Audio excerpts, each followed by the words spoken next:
Une carotte à 5 milliards d'euros, enveloppe promise par Emmanuel Macron aux industriels, incités à réduire leurs émissions de CO2. Une trentaine de dirigeants étaient reçus hier à l'Elysée. Oui, des patrons à la tête des entreprises les plus polluantes du pays, Total, ArcelorMittal, pardon, Lafargue, 10% des émissions totales de la France.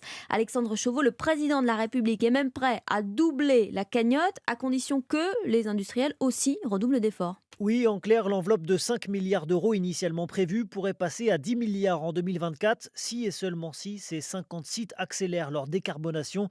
Défi complexe pour ces industries structurellement polluantes et que l'exécutif veut malgré tout garder en France.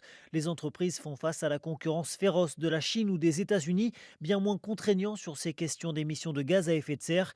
Emmanuel Macron compte s'appuyer pour cela sur deux technologies qu'il veut voir se développer en France. Nous avons les moyens, compte tenu de nos spécificités, de nos choix historiques en termes de recherche, des choix aussi de nos grands industriels, de vraiment être leader européen, voire mondial, des industries vertes, de ces industries de la décarbonation. Parmi elles, l'hydrogène et la capture du carbone en vue de sa réutilisation. L'hydrogène et la capture du carbone, donc, au cœur de la stratégie de l'exécutif pour préserver le climat, l'industrie et la souveraineté de la France.